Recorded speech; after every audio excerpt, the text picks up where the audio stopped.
अर्थशास्त्र प्राचीन भारत की एक महान और अत्यंत प्रभावशाली कृति है, जिसे आचार्य चाणक्य कौटिल्य से जोड़ा जाता है। यह ग्रंथ लगभग 2000 वर्ष से भी अधिक पुराना माना जाता है। इसमें राज्य संचालन, अर्थव्यवस्था, राजनीति, कानून, युद्ध नीति और समाज व्यवस्था के गहरे सिद्धांत बताए गए हैं। इस पुस्तक का मुख्य उद्देश्य है एक ऐसे आदर्श राज्य और शासक की कल्पना करना जो अपने प्रजा के कल्याण, सुरक्षा और समृद्धि के लिए कार्य करे। अर्थशास्त्र का अर्थ ही है धन और समृद्धि का विज्ञान, यानी ऐसी व्यवस्था जो समाज और राज्य दोनों को मजबूत बनाए।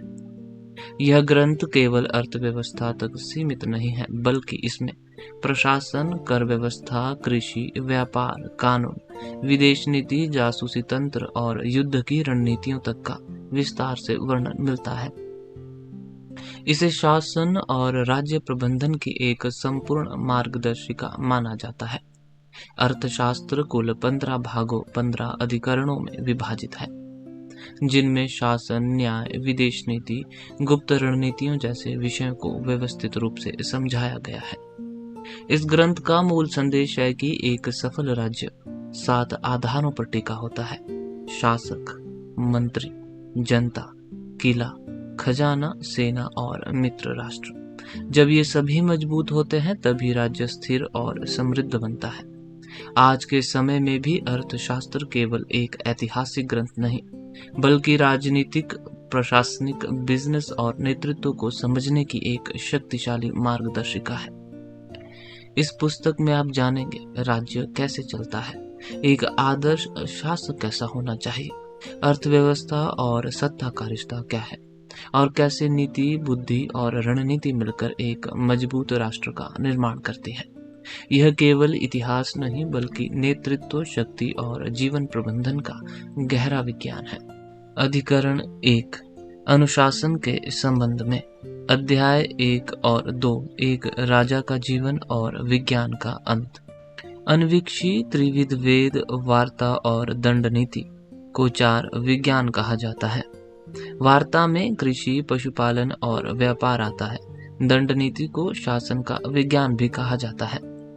मनु के संप्रदाय का मानना है कि केवल 3 ही विज्ञान है: त्रिवेद, वार्ता और शासन का विज्ञान, क्योंकि अन्वीक्षकी का विज्ञान वेदों की एक विशेष शाखा मात्र है। बृहस्पति के मत के अनुसार केवल 2 ही विज्ञान है: वार्ता और शासन का विज्ञान, क्योंकि त्रिवेद केवल सांसारिक मामलों में अनुभवी व्यक्ति के लिए एक संक्षिप्त रूप है।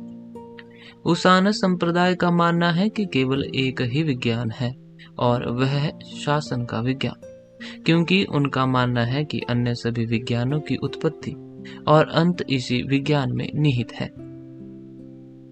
लेकिन कौटिल्य का मानना है कि केवल 4 ही विज्ञान है, इसलिए इन विज्ञानों से ही धर्म और धन से संबंधित सभी बातें सीखी जाती है, इसलिए इन्हें विज्ञान कहा जाता है। अन्वीक्षकी में सांख्य, योग और लोकायत के दर्शन शामिल है।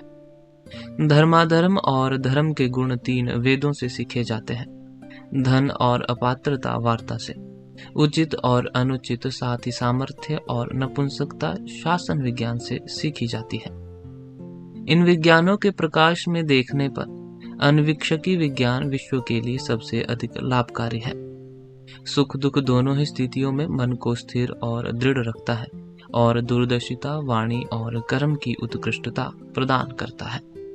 अन्वीक्षकी विज्ञान को सर्वत्र ज्ञान का प्रकाश, सभी प्रकार के कार्यों को पूरा करने का आसान साधन और सभी प्रकार के सद्गुणों का भंडार माना जाता है। अध्याय 3, त्रिवेदों के स्थान का निर्धारण। साम, ऋग्वेद और यजुर्वेद ये तीनों मिलकर त्रिवेद कहलाते हैं। अथर्ववेद और इतिहास वेद के साथ मिलकर इन्हें ही वेद कहा जाता है। शिक्षा, कल्प, व्याकरण, निरुक्त, छंद और खगोल विज्ञान मिलकर अंग बनाते हैं। चूंकि तीनों वेद 4 जातियों और धार्मिक जीवन के 4 वर्गों के संबंधित कर्तव्यों को निश्चित रूप से निर्धारित करते हैं, इसलिए वे सबसे उपयोगी हैं। ब्राह्मण का कर्तव्य अध्ययन करना, अध्यापन करना, यज्ञ करना, दूसरों के यज्ञों में भाग लेना और दान देना और लेना है। क्षत्रिय का कार्य अध्ययन, यज्ञ करना, दान देना, सैन्य कार्य करना और जीवन की रक्षा करना है। वैश्य का जीवन अध्ययन, यज्ञ करना, दान देना, कृषि, पशुपालन और व्यापार से संबंधित है। शूद्रों का जीवन द्विजति की सेवा, कृषि, पशुपालन और व्यापार, कारीगरों और दरबारी कवियों के पेशे से जुड़ा है। गृहस्थ का कर्तव्य है अपनी आजीविका कमाना, अपने समकक्षों के विभिन्न ऋषियों से विवाह करना, अपनी विवाहित पत्नी के मासिक स्नान के बाद उससे संभोग करना, देवताओं, पूर्वजों, अतिथियों और सेवकों को दान देना और शेष भोजन करना। एक विद्यार्थी का जीवन वेदों का अध्ययन करना, अग्नि पूजा करना, स्नान करना, भिक्षावृत्ति करना और अपने गुरु के प्रति अपनी जान की कीमत पर भी भक्ति रखना या गुरु की अनुपस्थिति में उनके पुत्र या किसी वरिष्ठ सहपाठी के प्रति भक्ति रखना है। वनप्रस्थ का जीवन ब्रह्मचर्य का पालन करना है। नंगी जमीन पर सोना, जटाएं बांधना, हिरण की खाल पहनना, अग्नि पूजा करना, स्नान करना, देवी देवताओं, पूर्वजों और अतिथियों की पूजा करना और जंगलों में मिलने वाले खाद्य पदार्थों पर जीवन यापन करना है। संसार में सन्यासी का जीवन इंद्रियों पर पूर्ण नियंत्रण, सभी प्रकार के कार्यों से परहेज, धन का त्याग, समाज से दूरी, अनेक स्थानों पर भिक्षावृत्ति, जंगलों में निवास और आंतरिक एवं बाह्य दोनों प्रकार की पवित्रता से परिपूर्ण होता है। अहिंसा, सत्यवादिता, पवित्रता, द्वेष से मुक्ति, क्रूरता से परहेज और क्षमा करना सभी के लिए समान कर्तव्य है। अपने कर्तव्य का पालन करने से स्वर्ग और अनंत आनंद प्राप्त होता है। जब इसका उल्लंघन होता है तो जाति और कर्तव्यों के भ्रम के कारण संसार का अंत हो जाता है। अतः राजा को कभी भी लोगों को उनके कर्तव्यों से विचलित नहीं होने देना चाहिए, क्योंकि जो कोई भी अपने कर्तव्य का पालन करता है, आर्यों के रीति रिवाजों का पालन करता है और जाति एवं धार्मिक विभाजन के नियमों का अनुसरण करता है, वह निश्चय ही इस जन्म और परलोक दोनों में सुखी होगा। क्योंकि जब संसार को तीनों वेदों के निर्देशों के अनुसार चलाया जाता है तो वह निश्चित ही प्रगति करेगा और कभी नष्ट नहीं होगा। अध्याय 4 वार्ता और दंड नीति। कृषि, पशुपालन और व्यापार वार्ता का हिस्सा है। यह वार्ता इसलिए अत्यंत उपयोगी है क्योंकि इससे अनाज, पशु, सोना, वन उत्पाद और मुफ्त श्रम प्राप्त होते हैं। वार्ता से प्राप्त धन और सेना के बल पर ही राजा अपने और शत्रु दोनों पक्षों को अपने नियंत्रण में रख सकता है। वह राजदंड जिस पर अन्वीक्षकी, त्रिवेद और वार्ता के विज्ञानों का कल्याण और विकास निर्भर करता है, दंड कहलाता है। दंड का वर्णन दंड के नियम या शासन विज्ञान में किया जाता है। इसे दंड नीति कहा जाता है। यह अधिग्रहण करने, उन्हें सुरक्षित रखने, उनमें सुधार करने और सुधार के लाभों को योग्य लोगों में वितरित करने का एक साधन है। विश्व की प्रगति का मार्ग इसी शासन विज्ञान पर निर्भर करता है। मेरे गुरु कहते हैं, अतः जो कोई भी संसार की प्रगति की कामना करता है उसे सदा राजदंड धारण करना चाहिए। लोगों को वश में करने के लिए राजदंड से बेहतर कोई साधन नहीं हो सकता। कौटिल्य कहते हैं, नहीं, क्योंकि कठोर दंड देने वाला व्यक्ति लोगों को अप्रिय लगता है, वहीं हल्का दंड देने वाला तिरस्कार का पात्र होता है, परंतु उचित दंड देने वाला सम्माननीय होता है, क्योंकि उचित विचार विमर्श के साथ दिया गया दंड लोगों को धर्म और धन संतोष उत्पन्न करने वाले कार्यों में लीन कर लेता है। वहीं लोभ, क्रोध या अज्ञानता के प्रभाव में अनुचित दंड देने से वनों में रहने वाले सन्यासियों और तपस्वियों में भी क्रोध उत्पन्न होता है। गृहस्थों की तो बात ही क्या है। लेकिन जब दंड के नियम को निलंबित रखा जाता है तो इससे ऐसी अव्यवस्था उत्पन्न होती है जैसे कि मछलियों की कहावत में निहित है, क्योंकि न्यायाधीश की अनुपस्थिति में बलवान कमजोर को निगल जाता है, लेकिन उसकी सुरक्षा में कमजोर बलवान का प्रतिरोध करते हैं। 4 जातियों और 4 धार्मिक संप्रदायों से मिलकर बना यह लोक जब राजा द्वारा अपने राजदंड से शासित होता है तो अपने अपने मार्ग पर चलता रहेगा और सदा निष्ठापूर्वक अपने अपने कर्तव्य और व्यवसायों का पालन करता रहेगा। अध्याय 5 वृद्धों के साथ संबंध। अतः पहले 3 विज्ञानों का कल्याण शासन के विज्ञान पर निर्भर है। दंड, जो जीवन की सुरक्षा और संरक्षा प्रदान करता है, वह भी अनुशासन पर निर्भर है। अनुशासन 2 प्रकार का होता है, कृत्रिम और प्राकृतिक, क्योंकि निर्देश केवल आज्ञाकारी प्राणी को ही अनुशासन के नियमों का पालन करने योग्य बना सकता है, न कि अआध्यात्मिक प्राणी को। विज्ञान का अध्ययन केवल उन्हीं लोगों को वश में कर सकता है जिनके पास आज्ञाकारिता, श्रवण, ग्रहणशीलता, स्मृति, विवेक, अनुमान और विचार विमर्श जैसी मानसिक क्षमताएं हों, न कि उन लोगों को जिनमें ये क्षमताएं न हो। विज्ञान का अध्ययन विशेषज्ञ शिक्षकों के मार्गदर्शन में किया जाएगा और उनके सिद्धांतों का कड़ाई से पालन किया जाएगा। मुंडन संस्कार संपन्न होने के बाद विद्यार्थी लिपि और अंकगणित का अध्ययन करेगा। जनेऊ धारण करने के बाद वह त्रिवेदों, श्रेष्ठ शिक्षकों के मार्गदर्शन में अन्वीक्षकी विद्या, सरकारी अधीक्षकों के मार्गदर्शन में वस्त्र विद्या और सैद्धांतिक एवं व्यवहारिक राजनीतिज्ञों के मार्गदर्शन में दंड नीति विद्या का अध्ययन करेगा।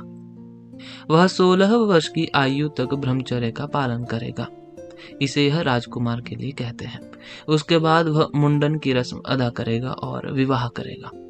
कुशल अनुशासन बनाए रखने के लिए वह हमेशा और अनिवार्य रूप से विज्ञान के उन वृद्ध प्रोफेसरों के साथ संगति में रहेगा जिनमें ही अनुशासन की दृढ़ जड़ निहित है। वह सुबह का समय हाथियों, घोड़ों, रथों और हथियारों से संबंधित सैन्य कलाओं के पाठ ग्रहण करने में और दोपहर का समय इतिहास सुनने में व्यतीत करेगा। पुराण, इतिवृत्त, इतिहास, आख्यायिका, कथाएं, उदाहरण यानी चित्रात्मक कहानियां, धर्मशास्त्र और अर्थशास्त्र इतिहास है। दिन और रात के शेष समय में वह न केवल नए पाठ प्राप्त करेगा और पुराने पाठों की पुनरावलोकन करेगा, बल्कि उन बातों को भी बार बार सुनेगा जो उसे स्पष्ट रूप से समझ में नहीं आई है, क्योंकि सूत्र सुनने से ज्ञान प्राप्त होता है। ज्ञान से निरंतर अभ्यास संभव है और अभ्यास से आत्म संयम प्राप्त होता है। यही विद्या सामर्थ्य की दक्षता है। जो राजा सुशिक्षित और विज्ञान में अनुशासित हो, अपनी प्रजा के सुशासन के प्रति समर्पित हो और सभी लोगों का भला करने के लिए तत्पर हो, वह निर्विरोध पृथ्वी का आनंद उठाएगा। अध्याय 6, इंद्रियों पर नियंत्रण, 6 शत्रुओं के समूह से छुटकारा पाना। अध्ययन और अनुशासन में सफलता जिन इंद्रियों पर निर्भर करती है, उन पर संयम स्थापित करने के लिए काम वासना, क्रोध, लोभ, मान, अहंकार और हर्ष जैसे गुणों का त्याग करना आवश्यक है। कान, त्वचा, आंख, जीभ और नाक के माध्यम से ध्वनि, स्पर्श, रंग, स्वाद और गंध की अनुभूति में किसी भी प्रकार की भिन्नता का न होना ही इंद्रियों पर नियंत्रण कहलाता है। विज्ञान के नियमों का कड़ाई से पालन करना भी यही अर्थ रखता है, क्योंकि समस्त विज्ञानों का एकमात्र उद्देश्य इंद्रियों पर नियंत्रण ही है। जिसका चरित्र विपरीत है, जिसके इंद्रिय अंग उसके नियंत्रण में नहीं है, वह शीघ्र ही नष्ट हो जाएगा, चाहे उसके पास चारों दिशाओं से घिरी पूरी पृथ्वी ही क्यों ना हो। उदाहरण के लिए भोज, जिसे दंडक्य के नाम से भी जाना जाता है, उसने एक ब्राह्मण कन्या पर कामुक प्रयास करते हुए अपने राज्य और रिश्तेदारों के साथ ही अपना वध कर लिया। इसी प्रकार वैदेह कराला भी क्रोधित हो गए।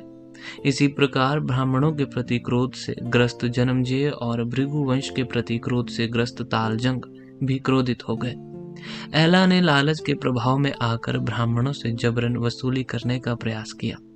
साथ ही सौवीरा अजाबिंदु ने भी इसी तरह का प्रयास किया। रावण अहंकार के प्रभाव में आकर एक अजनबी की पत्नी को लौटाने के लिए अनिच्छुक था। साथ ही दुर्योधन भी अपने राज्य का एक हिस्सा देने के लिए तैयार नहीं था। हैहय वंश के दंभोद्धव और अर्जुन इतने अभिमानी थे कि वे सभी लोगों को तुच्छ समझते थे। वातपी ने अत्यधिक प्रसन्नता के प्रभाव में आकर अगस्त्य पर आक्रमण करने का प्रयास किया। साथ ही वृषणियों के समूह ने द्वैपायन के विरुद्ध भी आक्रमण करने का प्रयास किया। इस प्रकार ये और अन्य अनेक राजा 6 शत्रुओं के समूह के शिकार होकर और अपनी इंद्रियों को वश में न रख पाने के कारण अपने राज्य और रिश्तेदारों सहित नष्ट हो गए। 6 शत्रुओं के समूह को भगाकर तथा अपने इंद्रियों को वश में रखने के लिए प्रसिद्ध जामदग्नि के अम्बरीश को भी भगाकर नाभाग ने दीर्घकालीन पृथ्वी पर भोग लगाया। अध्याय 7 एक संत राजा का जीवन। अतः 6 शत्रुओं के समूह पर विजय प्राप्त करके वह अपनी इंद्रियों को वश में कर लेगा, वृद्धों की संगति से ज्ञान प्राप्त करेगा, अपने जासूसों की पहचान कर लेगा, सदा सक्रिय रहकर सुरक्षा और संरक्षा सुनिश्चित करेगा, अधिकार का प्रयोग करके अपनी प्रजा को उनके कर्तव्यों का पालन करने में सक्षम बनाएगा, विज्ञान की शिक्षा प्राप्त करके अपने व्यक्तिगत अनुशासन को बनाए रखेगा और लोगों को धन से परिचित कराकर और उनका भला करके उन्हें अपना प्रिय बना लेगा। अतः अपनी इंद्रियों को वश में रखते हुए उसे दूसरों की स्त्रियों और संपत्ति को हानि पहुंचाने से बचना चाहिए। न केवल स्वप्न में भी कामुकता से बचना चाहिए, बल्कि झूठ, अहंकार और बुरी प्रवृत्तियों से भी बचना चाहिए और अनुचित और मितव्ययी लेन देन से दूर रहना चाहिए। धर्म और मितव्ययिता का उल्लंघन न करते हुए वह अपनी इच्छाओं का आनंद उठाएगा। वह कभी भी सुख से वंचित नहीं रहेगा। वह जीवन के तीनों उद्देश्यों दान, धन और इच्छा जो एक दूसरे पर निर्भर है का समान रूप से आनंद उठा सकता है। इन तीनों में से किसी का भी अत्यधिक आनंद लेने से न केवल अन्य दो को बल्कि स्वयं को भी हानि पहुंचती है। कौटिल्य का मानना है कि धन ही महत्वपूर्ण है, क्योंकि दान और इच्छा दोनों ही पूर्ति धन पर निर्भर करती है। वे शिक्षक और मंत्री जो उसे खतरों का शिकार होने से बचाते हैं और जो छाया को मापकर निर्धारित किए गए दिन के घंटों के माध्यम से उसे गुप्त रूप से भी उसकी लापरवाह गतिविधियों के बारे में चेतावनी देते हैं, उनका हमेशा सम्मान किया जाना चाहिए। राजत्व केवल सहायता से ही संभव है। एक पहिया कभी नहीं चल सकता, इसलिए उसे मंत्रियों को नियुक्त करना चाहिए और उनकी राय सुननी चाहिए। अध्याय 8 मंत्रियों की नियुक्ति। भारद्वाज कहते हैं, राजा अपने सहपाठियों को मंत्री नियुक्त करेगा क्योंकि वह उन पर भरोसा कर सकता है, क्योंकि उसे उनकी ईमानदारी और क्षमता का व्यक्तिगत ज्ञान है। विशालाक्ष कहते हैं, नहीं, क्योंकि वे उसके सहपाठी भी रहे हैं, इसलिए वे उसका तिरस्कार करेंगे, परंतु वह उन लोगों को भी मंत्री नियुक्त करेगा जिनके रहस्य जो सभी को ज्ञात है उसे भली भांति ज्ञात है। राजा के साथ समान आदतों और दोषों के कारण वे उसे कभी हानि नहीं पहुंचाएंगे। कहीं ऐसा न हो कि वह उनके रहस्यों को उजागर कर दे।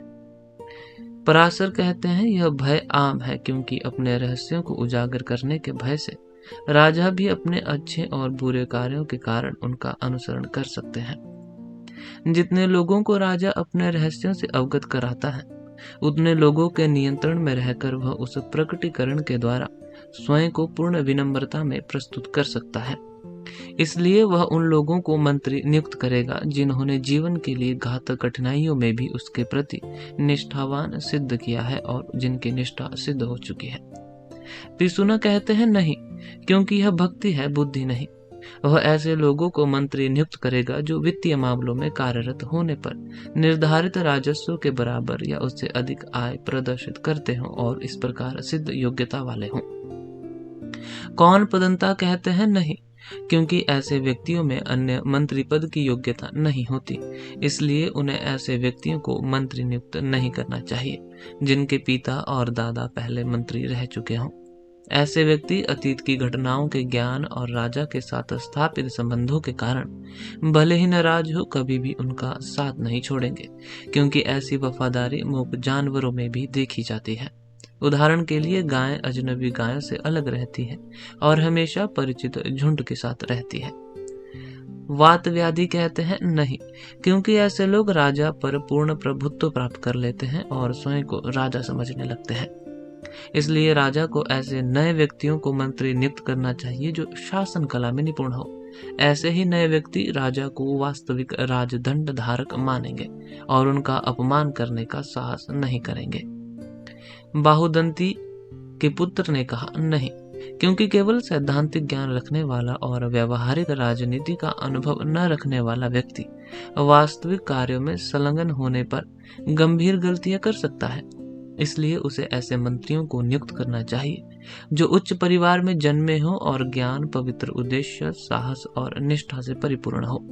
क्योंकि मंत्री पद की नियुक्तियां पूरी तरह से योग्यता पर निर्भर करती है।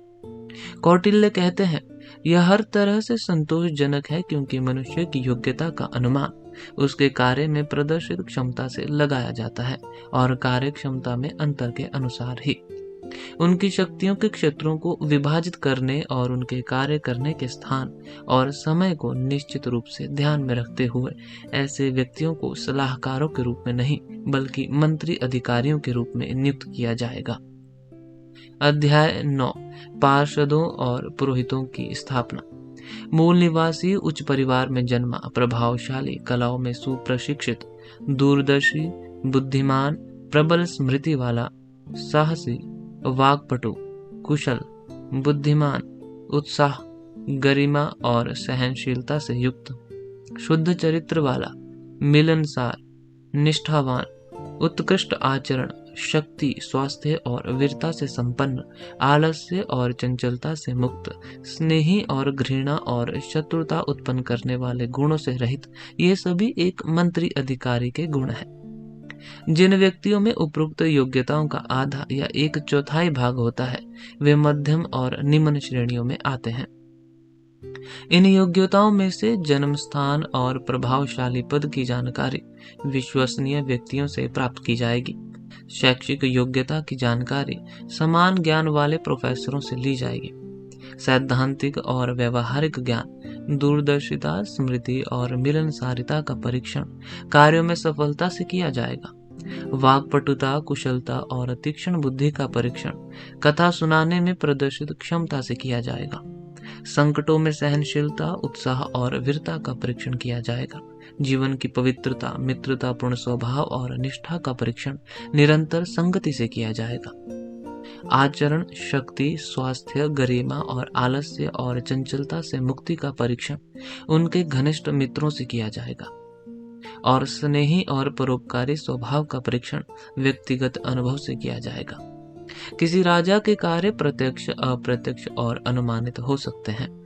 जो कुछ वह देखता है वह दृश्य है, और जो कुछ उसे दूसरे द्वारा सिखाया जाता है वह अदृश्य है, और जो कुछ पूरा हो चुका है उससे जो कुछ पूरा नहीं हुआ है उसकी प्रकृति का अनुमान लगाना निष्कर्ष पर आधारित है। क्योंकि कार्य एक साथ नहीं हो सकते, उनका स्वरूप भिन्न भिन्न होता है और वे दूरस्थ एवं विभिन्न स्थानों से संबंधित होते हैं। इसलिए राजा समय और स्थान की जानकारी रखते हुए अपने मंत्रियों को इन कार्यों को पूरा करने के लिए नियुक्त करेगा। यही मंत्रियों का कार्य है।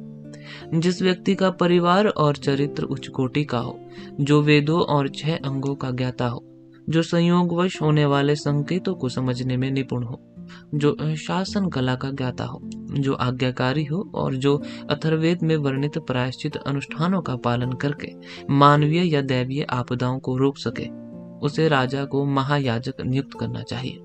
जिस प्रकार एक शिष्य अपने गुरु का, एक पुत्र अपने पिता का और एक सेवक अपने स्वामी का अनुसरण करता है, उसी प्रकार राजा को उसका अनुसरण करना चाहिए। ब्राह्मणों द्वारा पाला पोसा गया, अच्छे सलाहकारों की सलाह से प्रभावित और शास्त्रों के उपदेशों का निष्ठापूर्वक पालन करने वाला क्षत्रिय वंश अजय हो जाता है और बिना शास्त्रों की सहायता के भी सफलता प्राप्त करता है। अध्याय 10, मंत्रियों के चरित्र में प्रलोभनों द्वारा पवित्रता या अपवित्रता का पता लगाना। राजा अपने प्रधानमंत्री और अपने महापुजारी की सहायता से प्रलोभन देकर सामान्य प्रकृति के सरकारी विभागों में नियुक्त मंत्रियों के चरित्र की जांच करेगा। राजा उस पुजारी को बर्खास्त कर देगा जो आदेश दिए जाने पर भी किसी अछूत व्यक्ति को वेद पढ़ाने से इनकार करता है या किसी अछूत व्यक्ति द्वारा किए गए यज्ञ अनुष्ठान में भाग लेने से इनकार करता है। फिर बर्खास्त पुजारी सहपाठियों के वेश में जासूसों के माध्यम से एक एक करके प्रत्येक मंत्री को उकसाएगा और शपथ दिलाकर कहेगा, यह राजा अधर्मी है, चलो इसके स्थान पर किसी अन्य धर्मी राजा को, या तो किसी राजा के कुल में जन्मे राजा को, या कैद में रखे गए राजा को, या उसके कुल के किसी पड़ोसी राजा को जो आत्मनिर्भर हो, या किसी अराजक को या किसी नवगठित को राजा बना दे। यह प्रयास हम सभी को पसंद है, तुम क्या सोचते हो? यदि कोई एक या सभी मंत्री इस तरह के उपाय को स्वीकार करने से इनकार करते हैं तो उन्हें पवित्र माना जाएगा। इसे ही धार्मिक प्रलोभन कहा जाता है। असत प्रग्रह, निंदनीय वस्तुएं ग्रहण करने के कारण सेवा में बर्खास्त किया गया सेनापति सहपाठियों के वेश में जासूसों के माध्यम से अपार धन प्राप्त करने के उद्देश्य से प्रत्येक मंत्री को राजा की हत्या करने के लिए उकसा सकता है और प्रत्येक मंत्री से पूछ सकता है, यह प्रयास हम सभी को पसंद है, तुम क्या सोचते हो? यदि वे सहमत होने से इनकार करते हैं तो उन्हें पवित्र माना जाना चाहिए। इसी को मौद्रिक प्रलोभन कहा जाता है। राजा के हरम में अत्यधिक सम्मानित एक तपस्वी के वेश में एक महिला जासूस एक के बाद एक प्रत्येक प्रधानमंत्री को यह कहकर लुभा सकती है कि रानी तुम पर मोहित है और उसने तुम्हारे अपने कक्ष में प्रवेश की व्यवस्था कर दी है। इसके अलावा बड़ी मात्रा में धन प्राप्ति की भी निश्चितता है। यदि वे प्रस्ताव को अस्वीकार कर देते हैं तो वे पवित्र हैं। इसी को प्रेम आकर्षण कहा जाता है। एक मंत्री व्यापारिक जहाज पर यात्रा करने के इरादे से अन्य सभी मंत्रियों को अपने पीछे आने के लिए प्रेरित कर सकता है। खतरे की आशंका से राजा उन सभी को गिरफ्तार कर सकता है। एक जासूस जो अपने धोखे से बने शिष्य का वेश धारण करके कारावास का बहाना कर रहा हो, धन और पद से वंचित किए गए प्रत्येक मंत्री को उकसाते हुए कह सकता है, राजा ने एक नासमझी भरा कदम उठाया है, चलो उसकी हत्या करके उसकी जगह किसी और को बिठा देते हैं। हम सभी को यह पसंद है, तुम क्या सोचते हो? यदि वे सहमत होने से इनकार करते हैं तो वे शुद्ध है। इसे ही भय के माध्यम से प्रलोभन देना कहते हैं। इन परीक्षित मंत्रियों में से जिनका चरित्र धार्मिक प्रलोभनों के अधीन सिद्ध हो चुका है, उन्हें दीवानी और आपराधिक न्यायालयों में नियुक्त किया जाएगा। जिनकी पवित्रता धन प्रलोभनों के अधीन सिद्ध हो चुकी है, उन्हें राजस्व संग्राहक और चैम्बरलेन के कार्य में नियुक्त किया जाएगा। जिनका प्रेम प्रलोभनों के अधीन परीक्षण हो चुका है, उन्हें बाह्य और आंतरिक दोनों प्रकार के मनोरंजन स्थलों की देखरेख के लिए नियुक्त किया जाएगा। जिनका भय के प्रलोभनों के अधीन परीक्षण हो चुका है, उन्हें तत्काल सेवा में नियुक्त किया जाएगा। और जिनका चरित्र सभी प्रकार के प्रलोभनों के अधीन सिद्ध हो चुका है, उन्हें प्रधानमंत्री के रूप में नियुक्त किया जाएगा। जबकि जो इन प्रलोभनों में किसी एक या सभी के अधीन अपवित्र सिद्ध हो चुके हैं, उन्हें खानों, लकड़ी और हाथी वनों तथा कारखानों में नियुक्त किया जाएगा। शिक्षकों ने यह निर्णय लिया है कि निर्धारित पवित्रता के अनुसार राजा उन मंत्रियों को संबंधित कार्यों में नियुक्त करेगा जिनका चरित्र जीवन, धर्म, धन और प्रेम के 3 उद्देश्यों और भय के तहत परखा गया हो। कौटिल्य के विचार में राजा को कभी भी स्वयं को या अपनी रानी को अपने सलाहकारों के चरित्र की परीक्षा का साधन नहीं बनाना चाहिए और न ही उसे शुद्ध को पानी की तरह दूषित करना चाहिए। कभी कभी निर्धारित दवा नैतिक रोग से ग्रसित व्यक्ति तक नहीं पहुंच पाती। वीर का मन यद्यपि स्वाभाविक रूप से स्थिर रहता है, एक बार दूषित हो जाने और 4 प्रकार के प्रलोभनों से विमुख हो जाने पर अपने मूल रूप में वापस नहीं लौट पाता। अतः 4 प्रकार के प्रलोभनों के लिए एक बाहरी वस्तु को लक्ष्य बनाकर राजा जासूसों के माध्यम से अपने मंत्रियों के शुद्ध या अशुद्ध चरित्र का पता लगाएगा। अध्याय 11 जासूसों की संस्था। जासूसी के आरोप में मुकदमा चलाए गए अपने मंत्रियों की परिषद की सहायता से राजा जासूस नियुक्त करेगा। एक कपटी शिष्य, एक सन्यासी, एक गृहस्थ, एक व्यापारी, तपस्या करने वाला एक तपस्वी, एक सहपाठी या सहकर्मी, एक तीक्ष्ण बुद्धि वाला, एक विष लगाने वाला और एक भिक्षुणी के वेश में। दूसरों के मन की बात भांपने में माहिर व्यक्ति धोखेबाज शिष्य होता है। ऐसे जासूस को सम्मान और धन का लालच देकर प्रोत्साहित करने के बाद मंत्री उससे कहेगा, राजा और मेरी शपथ लो, तुम हमें दूसरों में जो भी बुराई पाओगे उसकी सूचना दोगे। जो सन्यास में दीक्षित हो और दूरदर्शिता एवं शुद्ध चरित्र का स्वामी हो, वह सन्यासी कहलाता है। यह जासूस जिसे प्रचुर धन और अनेक शिष्य दिए गए हों, अपने लिए आवंटित भूमि पर कृषि, पशुपालन और व्यापार करेगा। इस प्रकार प्राप्त उपज और लाभ से वह सभी सन्यासियों को भोजन, वस्त्र और आवास प्रदान करेगा तथा अपने संरक्षण में रहने वालों में से जो जीविका कमाना चाहते हो उन्हें जासूसी के लिए भेजेगा। वह उनमें से प्रत्येक को राजा की संपत्ति से संबंधित किसी विशेष प्रकार के अपराध का पता लगाने और अपनी जीविका एवं मजदूरी प्राप्त करते समय उसकी सूचना देने का आदेश देगा। सन्यासी के अधीन सभी सन्यासी अपने अपने अनुयायियों को इसी प्रकार के कार्यों पर भेजेंगे। अपने पेशे से विमुख हो चुका लेकिन दूरदर्शिता और शुद्ध चरित्र वाला किसान गृहस्थ जासूस कहलाता है। यह जासूस उसे आवंटित भूमि पर खेती करेगा और किसानों का भरण पोषण करेगा, जैसा कि पहले बताया गया।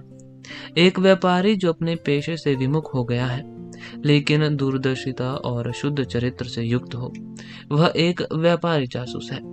यह जासूस उसे आवंटित भूमि पर माल का निर्माण करेगा इत्यादि, जैसा कि पहले बताया गया।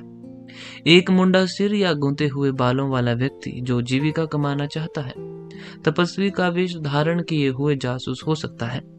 ऐसा जासूस जो मुंडे सिर या गूंथे हुए बालों वाले शिष्य से घिरा हो, किसी शहर के बाहरी इलाके में अपना निवास बना सकता है और ऐसे व्यक्ति का दिखावा कर सकता है जो महीनों में 1 या 2 बार मुट्ठी भर सब्जियां या घास खाकर ही अपना जीवन यापन करता हो, लेकिन वह गुप्त रूप से अपने पसंदीदा खाद्य प्राप्त करने का सेवन कर सकता है। उनके शिष्य होने का ढोंग करने वाले व्यापारी जासूस उन्हें अलौकिक शक्तियों से संपन्न मानकर उनकी पूजा कर सकते हैं। उनके अन्य शिष्य व्यापक रूप से यह प्रचार कर सकते हैं कि यह तपस्वी अलौकिक शक्तियों का निपुण विशेषज्ञ है। जो लोग अपना भविष्य जानने की इच्छा से उनके पास जाते हैं, उनके लिए वे हस्तरेखा शास्त्र के माध्यम से अपने शिष्यों के इशारों और संकेतों से भविष्य की घटनाओं का पुनर्नुमान लगा सकते हैं। यह पूर्वानुमान देश के उच्च कुल के लोगों के कार्यों से संबंधित होता है, जैसे कि कम लाभ, आग से विनाश, लुटेरों का भय, राजद्रोहियों का निष्पादन, अच्छे कर्मों का फल और विदेशी मामलों का पूर्वानुमान। वे कहते हैं आज यह होगा, कल वह होगा और यह राजा वह करेगा। तपस्वी के ऐसे कथनों की पुष्टि उनके शिष्य तथ्य और आंकड़ों के माध्यम से करते हैं। वह न केवल दूरदर्शिता, वाक्पटुता और बहादुरी से संपन्न व्यक्तियों को राजा के हाथों मिलने वाले पुरस्कारों की भविष्यवाणी करेगा, बल्कि मंत्रियों की नियुक्तियों से होने वाले संभावित परिवर्तनों की भी भविष्यवाणी करेगा। राजा का मंत्री तपस्वी द्वारा की गई भविष्यवाणी के अनुरूप अपने कार्यों का संचालन करेगा।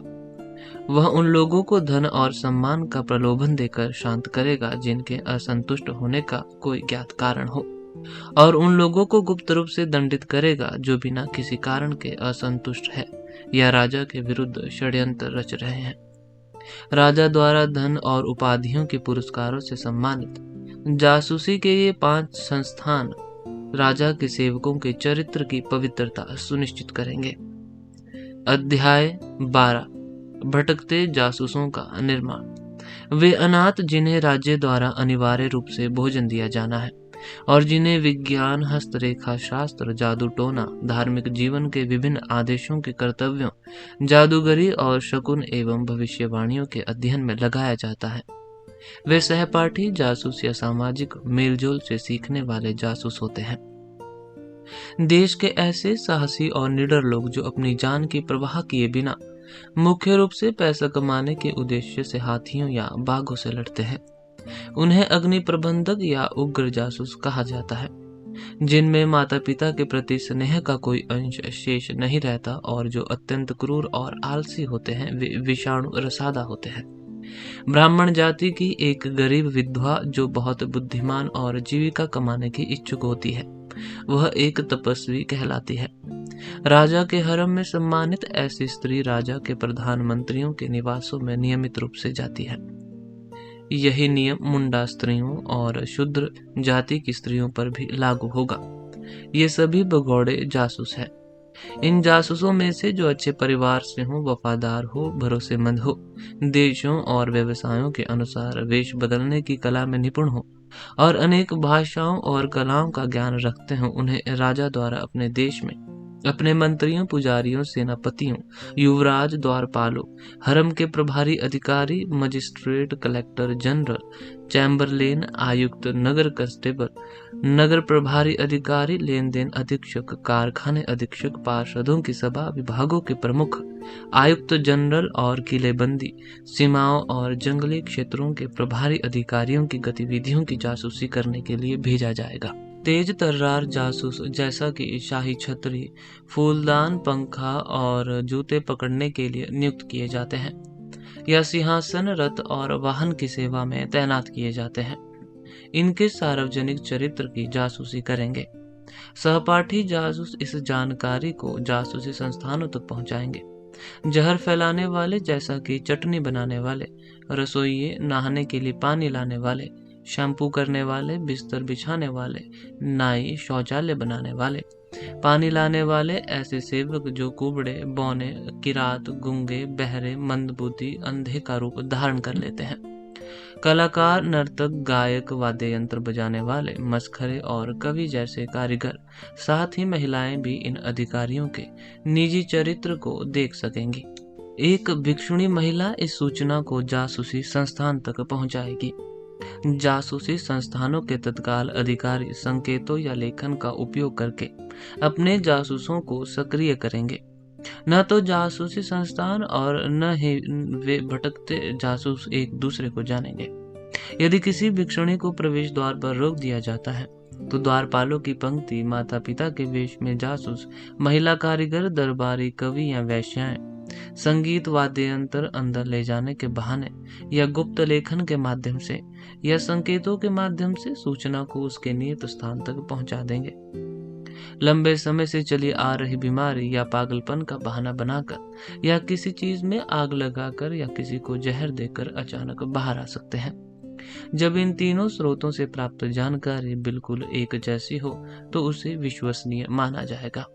यदि तीनों स्रोतों से बार बार भिन्नता पाई जाती है तो संबंधित जासूसों को या तो गुप्त रूप से दंडित किया जाएगा या बर्खास्त कर दिया जाएगा।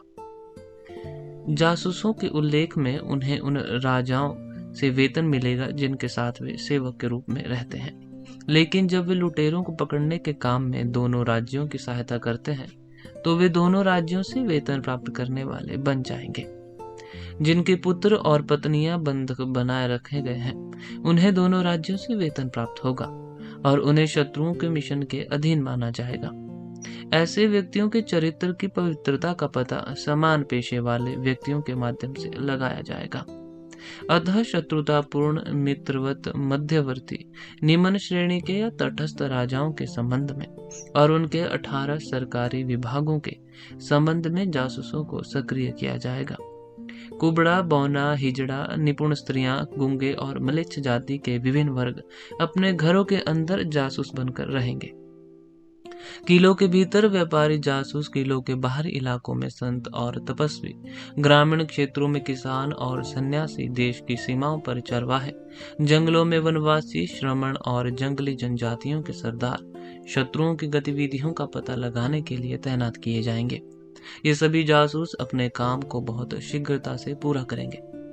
विदेशी राजाओं द्वारा नियुक्त जासूसों का पता भी स्थानीय जासूसों द्वारा लगाया जा सकता है और जासूसों का पता उनके ही पेशे के जासूसों द्वारा लगाया जा सकता है। गुप्त या सार्वजनिक जासूसों की संस्थाएं ही जासूसों को सक्रिय करती हैं। जिन सरदारों की शत्रुतापूर्ण योजना का पता राजा के पक्ष में काम करने वाले जासूसों द्वारा चल गया है उन्हें विदेशी राजाओं के जासूसों का पता लगाने का अवसर प्रदान करने के उद्देश्य से राजा की सीमाओं पर रहने के लिए मजबूर किया जाएगा। अध्याय 13 अपने राज्य से अपने स्वयं के मामले के लिए या उसके विरुद्ध पक्षों का संरक्षण। अपने प्रधानमंत्रियों पर जासूस नियुक्त करने के बाद राजा नागरिकों और देशवासियों दोनों की जासूसी करेगा। सहपाठी जासूस विरोधी गुटों के रूप में गठित होकर तीर्थस्थलों, सभाओं, घरों, निगमों और लोगों की भीड़ के बीच वाद विवाद करेंगे। एक जासूस कह सकता है, कहा जाता है कि यह राजा सभी वांछनीय गुणों से संपन्न है। ऐसा प्रतीत होता है कि वह उन प्रवृत्तियों से पूरी तरह अछूता है जो उसे भारी जुर्माना और कर लगाकर नागरिकों और देशवासियों पर अत्याचार करने के लिए प्रेरित करेंगे। जो लोग इस राय का समर्थन करते प्रतीत होते हैं, उनके विरुद्ध कोई दूसरा जासूस वक्ता को बीच में रोककर कह सकता है। अराजकता से ग्रस्त लोग, जैसा कि कहावत में एक बड़ी मछली द्वारा छोटी मछली को निगलने की प्रवृत्ति से स्पष्ट होता है, सर्वप्रथम वैवस्व मुनि को अपना राजा चुना और उगाई गई फसल का 1/6 भाग और व्यापार का 1/10वां भाग राजा को कर के रूप में आवंटित किया। इस भुगतान से पोषित होकर राजाओं ने अपनी प्रजा की सुरक्षा और संरक्षा बनाए रखने का दायित्व स्वयं पर लिया, और जब प्रजा द्वारा उचित दंड और कर लगाने के सिद्धांत का उल्लंघन किया गया तो उनके पापों के लिए उत्तरदायित्व किया। इसलिए सन्यासी भी अपने द्वारा एकत्रित फसल के अनाज का 1/6 भाग राजा को देते हैं, यह सोचकर कि यह उस व्यक्ति को देय कर है जो हमारी रक्षा करता है। राजा में इंद्र और यम दोनों के कर्तव्य समाहित होते हैं और वह दंड और पुरस्कार के प्रत्यक्ष दाता होते हैं। जो कोई राजाओं का अनादर करता है उसे भी दैवीय दंड भुगतना पड़ता है, इसलिए राजा का कभी भी अपमान नहीं करना चाहिए। इस प्रकार संप्रभुता के विश्वासघाती विरोधियों को चुप करा दिया जाएगा। जासूसों को राज्य में प्रचलित अफवाहों की भी जानकारी होगी। मुंडे सिर वाले या गुंथे बालों वाले जासूस यह पता लगाएंगे कि राजा के अनाज, पशु और सोने पर जीवन यापन करने वालों में, राजा को सुख दुख में या ये सब मुहैया कराने वालों में, राजा के किसी असंतुष्ट रिश्तेदार या विद्रोही जिले को नियंत्रण में रखने वालों में, और साथ ही आक्रमणकारी शत्रु या जंगली कबीले को खदेड़ने वालों में संतोष है या असंतोष। ऐसे लोगों में जितना अधिक संतोष होगा उतना ही अधिक सम्मान उन्हें दिया जाएगा, जबकि असंतुष्ट लोगों को पुरस्कार या सुलह से प्रसन्न किया जाएगा या उनमें फूट डाली जा सकती है ताकि वे एक दूसरे से, पड़ोसी शत्रु से, जंगली कबीले से या निर्वासित या कैद राजकुमार से अलग हो जाएं। यदि यह उपाय विफल रहा तो उन्हें जुर्माना और कर वसूलने से इस प्रकार लगाया जा सकता है जिससे जनता नाराज हो जाए। शत्रुता की भावना से ग्रस्त लोगों को गुप्त रूप से दंडित करके या उन्हें पूरे देश के गुस्से का पात्र बनाकर शांत किया जा सकता है, या फिर ऐसे विश्वासघाती व्यक्तियों के पुत्रों और पत्नियों को राज्य के संरक्षण में लेकर उन्हें खानों में रहने के लिए मजबूर किया जा सकता है ताकि वे शत्रुओं को शरण न दे सकें। क्रोधित, लालची, भयभीत और राजा से घृणा करने वाले शत्रुओं के अधिक हथियार हैं। ज्योतिषियों और शगुन बताने वालों के वेश में जासूस ऐसे व्यक्तियों के आपस में और विदेशी राजाओं से संबंधों का पता लगाएंगे। जो लोग संतुष्ट हैं उन्हें सम्मान और पुरस्कार प्रदान किया जाएगा, जबकि जो लोग असंतुष्ट हैं उन्हें सुलह, उपहार, फूट डालने या दंड के माध्यम से मनाया जाएगा। अतः अपने राज्य में एक बुद्धिमान राजा को अपने लोगों के बीच, चाहे वे मित्र हो या शत्रु, शक्तिशाली हो या शक्तिहीन, सभी गुटों को विदेशी राजाओं की साजिश से बचना चाहिए। अध्याय 14। शत्रु राज्य में शत्रु के पक्ष या विपक्ष में गुटों को अपने पक्ष में करना। अपने राज्य में अपने पक्ष या विपक्ष में शामिल पक्षों की सुरक्षा पर चर्चा हो चुकी है। विदेशी राज्य में शामिल पक्षों के संबंध में इसी प्रकार के उपायों पर आगे विचार किया जाएगा। बड़े पुरस्कारों के झूठे वादों से भ्रमित हुए लोग वे लोग जिनमें एक पक्ष कलात्मक कार्यों या उत्पादक एवं लाभकारी कार्यों को पूरा करने में दूसरे पक्ष के समान कुशल होते हुए भी प्रतिद्वंदी पक्ष को अधिक पुरस्कार देकर उपेक्षित किया जाता है। दरबारियों द्वारा सताए गए लोग जिन्हें अपमानित करने के लिए उकसाया जाता है। निर्वासन से पीड़ित लोग वे लोग जो बड़ी मात्रा में धन खर्च करने के बावजूद अपने उपक्रमों में असफल हो जाते हैं, जिन्हें अपने अधिकारों का प्रयोग करने या अपनी विरासत पर अधिकार प्राप्त करने से रोका जाता है। सरकारी सेवा में अपने पद और सम्मान से गिर चुके लोग, अपने ही रिश्तेदारों द्वारा हाशिए पर धकेले गए लोग, जिनकी महिलाओं पर हिंसक हमला किया जाता है, जिन्हें जेल में डाल दिया जाता है, जिन्हें गुप्त रूप से दंडित किया जाता है, जिन्हें उनके कुकर्मों के बारे में चेतावनी दी जाती है, जिनकी संपत्ति पूरी तरह से जब्त कर ली गई है, जो लंबे समय तक कारावास की पीड़ा भोग चुके हैं, जिनके रिश्तेदारों को निर्वासित कर दिया गया है। ये सभी लोग उत्तेजित व्यक्तियों के समूह में आते हैं, जो अपने कुकर्मों के कारण दुर्भाग्य का शिकार हुआ हो, जो राजा से नाराज हो, जिसके पास उजागर हो गए हो, जो अपने जैसे ही दोषी व्यक्ति को सजा दिए जाने से भयभीत हो, जिसकी जमीनें जब्त कर ली गई हो, जिसकी विद्रोही भावना को दंडात्मक उपायों से दबा दिया गया हो, जो सभी सरकारी विभागों के अधीक्षक के रूप में अचानक बहुत धन अर्जित कर लेता है, जो ऐसे धनी व्यक्ति का रिश्तेदार होने के नाते उसकी संपत्ति का वारिस बनने की इच्छा रखता हो, जो राजा को नापसंद हो और जो राजा से घृणा करता हो। ये सभी लोग भयभीत व्यक्तियों के समूह में आते हैं। जो गरीब है, जिसने बहुत धन खो दिया है, जो कंजूस है, जो बुरी प्रवृत्तियों का आदी है और जो खतरनाक लेन देन में लिप्त है, ये सभी महत्वाकांक्षी व्यक्तियों के समूह में आते हैं। जो आत्मनिर्भर है, जो मान सम्मान का शौकीन है, जो अपने प्रतिद्वंदी के मान सम्मान को सहन नहीं करता, जिसे नीचा समझा जाता है, जो उग्र स्वभाव का है, जो लापरवाह है और जो अपने सुख सुविधाओं से संतुष्ट नहीं है, ये सभी अभिमानी व्यक्तियों की श्रेणी में आते हैं। इनमें से जो किसी विशेष गुट से जुड़ा रहता है, उसे मुंडे सिर वाले या गूंथे बालों वाले जासूस इस कदर बहका देते हैं कि वह यह मानने लगता है कि वह उस गुट के साथ साजिश रच रहा है। उदाहरण के लिए, उकसाए जाने पर गुट के समर्थकों को यह कहकर अपने पक्ष में किया जा सकता है कि जिस प्रकार मदमस्त हाथी जिस पर नशे में धुत सारथी सवार हो अपने रास्ते में आने वाली हर चीज को रौंद डालता है, उसी प्रकार यह राजा, जो विज्ञान की दृष्टि से विरक्त है, अंधाधुंध तरीके से नागरिकों और देशवासियों पर अत्याचार करने का प्रयास कर रहा है। उसके विरुद्ध एक प्रतिद्वंदी हाथी खड़ा करके उसे रोका जा सकता है, इसलिए धैर्य रखें।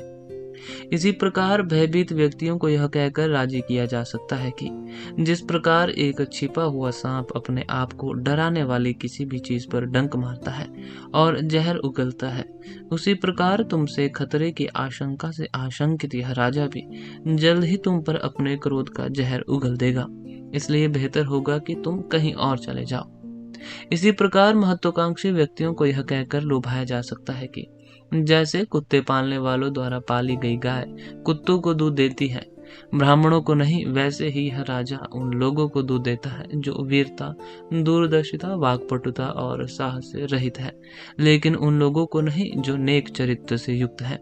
इसलिए दूसरे राजा को, जिसके पास मनुष्य को मनुष्य से भेद करने की शक्ति है, को भी लुभाया जा सकता है।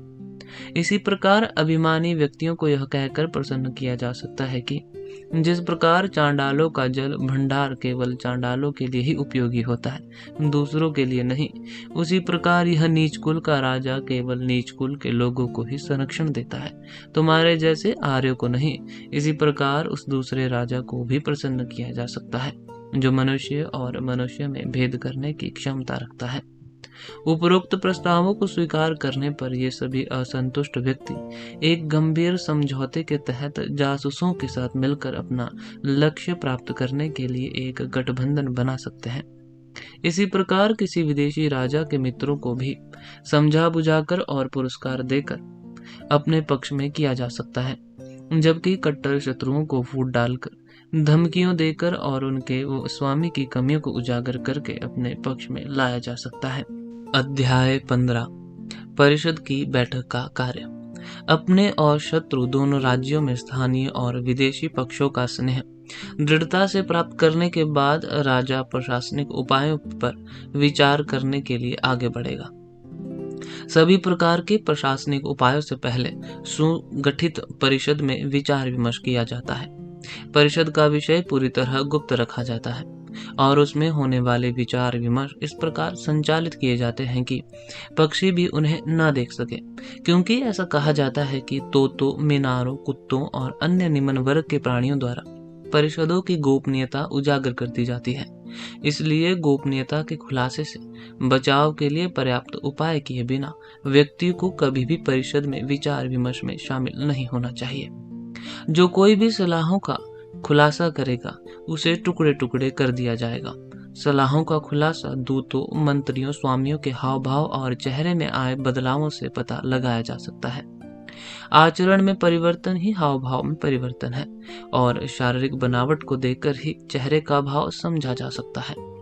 परिषद के किसी मामले को गोपनीय बनाए रखना और उस पर विचार विमर्श में भाग लेने वाले अधिकारियों की सुरक्षा करना जब तक कि विचाराधीन कार्य शुरू करने का समय निकट न आ जाए। सलाहकारों की लापरवाही, नशा, नींद में बात करना, प्रेम और अन्य बुरी आदतें परामर्शों के विफल होने का कारण बनती है। जो भी गुप्त स्वभाव का हो या जिसकी उपेक्षा की जाए, वह सलाहों का खुलासा कर देगा। इसलिए ऐसी जानकारियों को खतरे से बचाने के लिए कदम उठाए जाने चाहिए।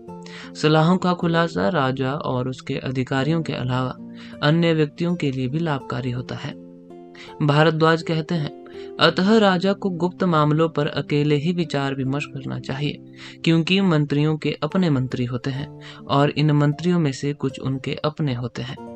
मंत्रियों की इस प्रकार की क्रमिक श्रृंखला परामर्शों के खुलासों की ओर प्रवृत्त होती है। इसलिए राजा के मन में जो कार्य है, उसके बारे में किसी बाहरी व्यक्ति को कुछ भी पता नहीं होना चाहिए। केवल वही लोग इसके बारे में जानेंगे जिन्हें इसे पूरा करने के लिए नियुक्त किया गया है, चाहे वह कार्य शुरू हो या पूरा हो जाए। विशालाक्ष कहते हैं, किसी एक व्यक्ति द्वारा किया गया कोई भी विचार विमर्श सफल नहीं होगा। शासक को जो कार्य करना होता है, उसकी प्रकृति दृश्य और अदृश्य दोनों कारणों के विचार से ही समझी जा सकती है।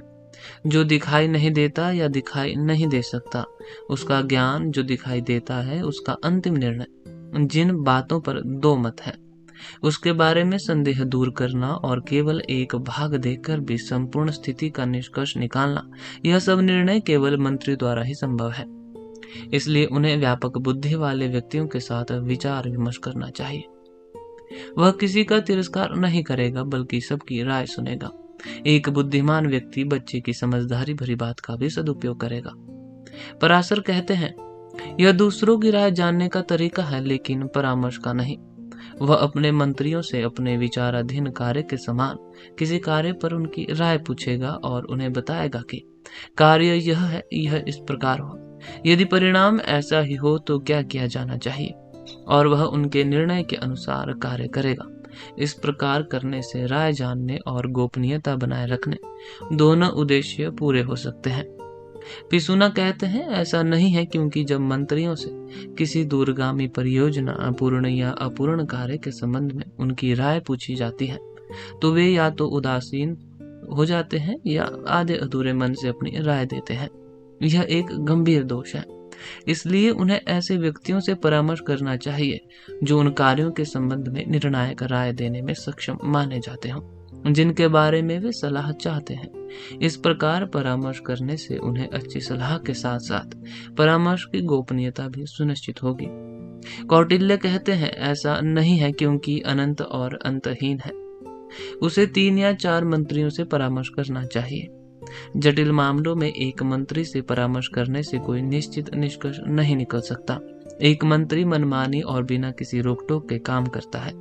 2 मंत्रियों से विचार विमर्श करने पर राजा उनके संयुक्त कार्य से अभिभूत हो सकता है या उनके आपसी मतभेद से खतरे में पड़ सकता है, लेकिन 3 या 4 मंत्रियों से विचार विमर्श करने पर उसे कोई गंभीर परेशानी नहीं होगी, बल्कि संतोषजनक परिणाम प्राप्त होंगे। 4 से अधिक मंत्रियों के साथ निर्णय लेने में काफी कठिनाई होगी और परामर्श की गोपनीयता बनाए रखना भी काफी मुश्किल होगा। स्थान, समय और कार्य की प्रकृति की आवश्यकताओं के अनुसार वह उचित समझे तो 1 या 2 मंत्रियों से या स्वयं विचार विमर्श कर सकता है। कार्यों को पूरा करने के साधन, पर्याप्त संख्या में लोगों और धन का प्रबंधन, समय और स्थान का आवंटन, खतरों से बचाव के उपाय और अंतिम सफलता, प्रत्येक परिषद विचार विमर्श के 5 घटक है। राजा अपने मंत्रियों से व्यक्तिगत रूप से या सामूहिक रूप से उनकी राय पूछ सकता है और उनके द्वारा अपनी राय के लिए दिए गए कारणों का आकलन करके उनकी योग्यता का पता लगा सकता है। जब उसे प्रतीक्षित अवसर मिलेगा तो वह जरा भी समय बर्बाद नहीं करेगा और न ही वह उन लोगों के साथ लंबे समय तक परामर्श करेगा जिनके पक्ष को वह नुकसान पहुंचाना चाहता है। मनु के मत के अनुसार मंत्रियों की सभा में 12 सदस्य होने चाहिए। बृहस्पति संप्रदाय के अनुसार इसमें 16 सदस्य होने चाहिए। उसाना संप्रदाय का कहना है कि इसमें 20 सदस्य होने चाहिए, लेकिन कौटिल्य का मानना है कि इसमें उतने ही सदस्य होंगे जितने उनके राज्य की आवश्यकताओं के लिए आवश्यक होंगे। उन मंत्रियों को राजा और उसके शत्रु दोनों पक्षों से संबंधित सभी बातों पर विचार करना होगा। उन्हें अधूरे कार्यों को शुरू करने, शुरू किए गए कार्यों को पूरा करने, किए गए कार्यों में सुधार करने और आदेशों का कड़ाई से पालन सुनिश्चित करने का भी दायित्व निभाना होगा। वह अपने निकट स्थित अधिकारियों के साथ मिलकर कार्यों की निगरानी करेगा और जो निकट नहीं स्थित है उनसे पत्र भेजकर परामर्श करेगा। 1000 ऋषि इंद्र की मंत्री परिषद बनाते हैं, वे उनकी आंखें हैं, इसलिए उन्हें 1000 आंखों वाला कहा जाता है। हालांकि उनकी केवल 2 आंखें हैं। आपातकालीन स्थिति में वह अपने मंत्रियों और मंत्रियों की सभा दोनों को बुलाकर उन्हें इस बारे में बताएगा। वह सदस्यों के बहुमत द्वारा सुझाए गए सफलता की ओर ले जाने वाले किसी भी कार्य का पालन करेगा और कोई भी कार्य करते समय उसके शत्रुओं में से कोई भी उसका रहस्य नहीं जान पाएगा, परंतु वह अपने शत्रुओं की कमजोरियों को जान लेगा। कछुए की तरह वह अपने फैले हुए अंगों को समेट लेगा। जिस प्रकार वेदों के ज्ञाता न होने पर भी पूर्वजों को अर्पित किए गए आटे के गोले बुद्धिमानों के लिए खाने योग्य नहीं होते, उसी प्रकार विज्ञान में पारंगत न होने वाला व्यक्ति परिषद की चर्चाओं को सुनने के योग्य नहीं होगा। अध्याय 16 दूतों का मिशन। जो भी पार्षद के रूप में सफल हुआ है वह एक दूत है। जिसके पास मंत्री पद की योग्यता है वह चार्जे d'affaires है, निश्रिष्टार्थ है। जिसके पास समान योग्यताएं या 1/4 से कम हो वह एक निश्चित मिशन परिमितार्थ के लिए नियुक्त प्रतिनिधि होता है। जिसके पास समान योग्यताएं आदि से कम हो वह राजसी आदेशों का वाहक होता है। वाहन नौकरों और भोजन पानी की बेहतरीन व्यवस्था करने के बाद वह अपने मिशन पर निकल पड़ेगा, यह सोचते हुए कि शत्रु को इस प्रकार बताया जाएगा, शत्रु इस प्रकार कहेगा, यही उसका उत्तर होगा और इस प्रकार उसे धोखा दिया जाएगा। दूत को शत्रु के अधिकारियों से, जैसा कि जंगली इलाकों, सीमाओं, शहरों और ग्रामीण क्षेत्रों के प्रभारी अधिकारियों से मित्रता स्थापित करनी चाहिए। उसे शत्रु के सैन्य ठिकानों, युद्ध सामग्री और गढ़ों की तुलना अपने स्वामी के सैन्य ठिकानों, युद्ध सामग्री और गढ़ों से करनी चाहिए। उसे किलों और राज्य के आकार और क्षेत्रफल के साथ साथ बहुमूल्य वस्तुओं के गढ़ों और आक्रमण योग्य एवं अभेद्य स्थानों का भी पता लगाना चाहिए। अनुमति प्राप्त करने के बाद वह शत्रु की राजधानी में प्रवेश करेगा और अपने जीवन की कीमत पर भी उसे सौंपे गए मिशन के उद्देश्य को ठीक उसी प्रकार बताएगा।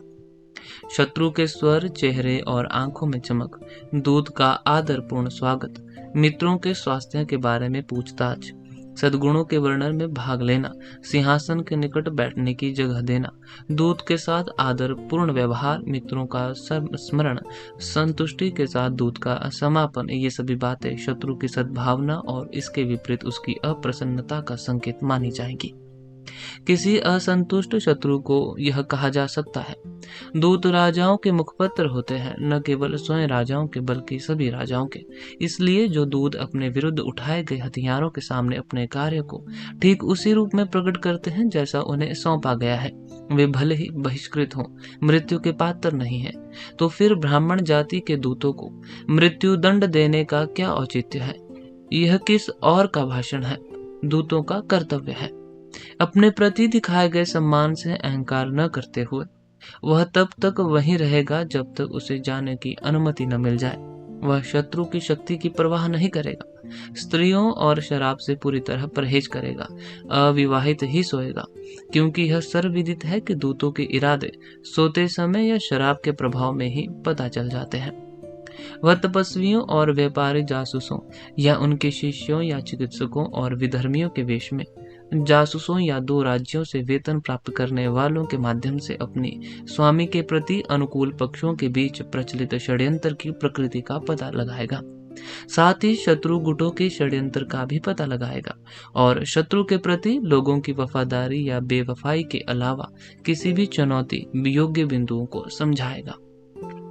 यदि इस प्रकार की कोई बातचीत, लोगों से उनकी वफादारी के संबंध में कोई बातचीत करने की कोई संभावना न हो, तो वह भिखारियों, नशे में धुत और पागल व्यक्तियों या नींद में गड़बड़ाने वाले व्यक्तियों की बातों को सुनकर या तीर्थ स्थलों और मंदिरों में बने संकेतों को देखकर या चित्रों और गुप्त लेखों को पढ़कर ऐसी जानकारी एकत्र करने का प्रयास कर सकता है। इस प्रकार जो भी जानकारी वह एकत्रित करेगा उसे वह षड्यंत्रों के माध्यम से परखने का प्रयास करेगा। वह शत्रु द्वारा अपने स्वामी की संप्रभुता के तत्वों के आकलन की जांच नहीं करेगा, बल्कि उत्तर में केवल इतना कहेगा, सब कुछ तुम्हें ज्ञात है, और नहीं वह अपने स्वामी द्वारा किसी उद्देश्य की प्राप्ति के लिए अपनाए गए साधनों का खुलासा करेगा। यदि वह अपने मिशन में सफल नहीं हुआ बल्कि अभी भी हिरासत में है तो वह निम्नलिखित निष्कर्ष निकालेगा।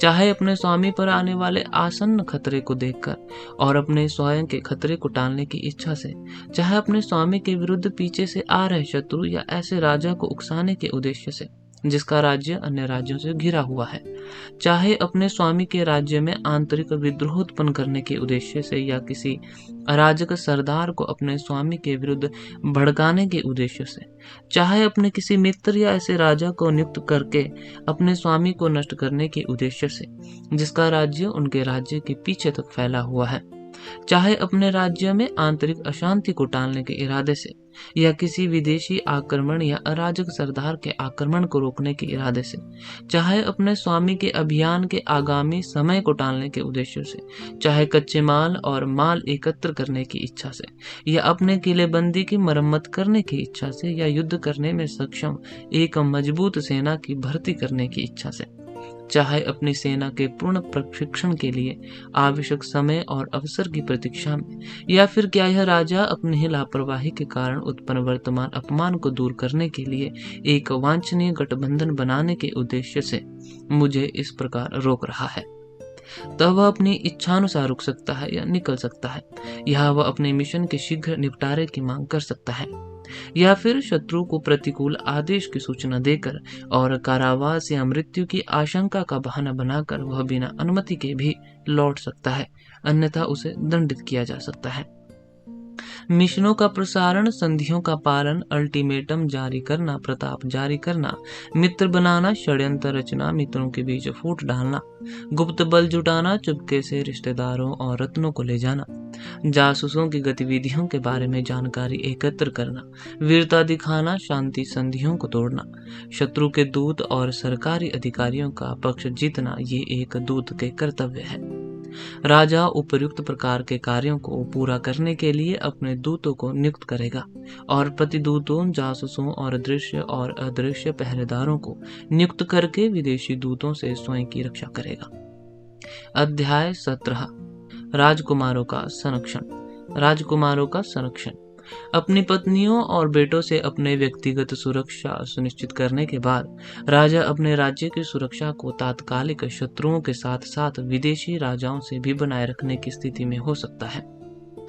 हम हरम के प्रति कर्तव्यों के संदर्भ में पत्नियों की सुरक्षा पर चर्चा करेंगे। राजकुमारों के जन्म के समय से ही राजा उनकी विशेष देखभाल करेगा। भारद्वाज कहते हैं, राजकुमारों में कैंकड़ों की तरह अपने जनक को खा जाने की कुख्यात प्रवृत्ति होती है। जब उनमें पितृ प्रेम की कमी होती है तो उन्हें गुप्त रूप से दंडित करना बेहतर होता है। विशालाक्ष कहते हैं, यह क्रूरता भाग्य का विनाश और क्षत्रिय वंश की जड़ को मिटाना है, इसलिए बेहतर है कि इन्हें किसी निश्चित स्थान पर सुरक्षित रखा जाए। पराशर के मत के अनुसार यह घात लगाए बैठे सांप के भय के समान है, क्योंकि राजकुमार यह सोच सकता है कि खतरे से घबराकर उसके पिता ने उसे कैद कर लिया है और वह अपने पिता को ही अपनी गोद में बिठाने का प्रयास कर सकता है। इसलिए राजकुमार को सीमा रक्षकों की निगरानी में या किले के अंदर रखना बेहतर है। पिसूना कहते हैं, यह भेड़ों के झुंड के बीच भेड़िए के भय के समान है, क्योंकि अपने निष्कासन का कारण जानने के बाद वह सीमा रक्षकों के साथ गठबंधन करने का अवसर पा सकता है। इसलिए बेहतर है कि उसे उसके अपने राज्य से दूर किसी विदेशी राजा के किले में डाल दिया जाए।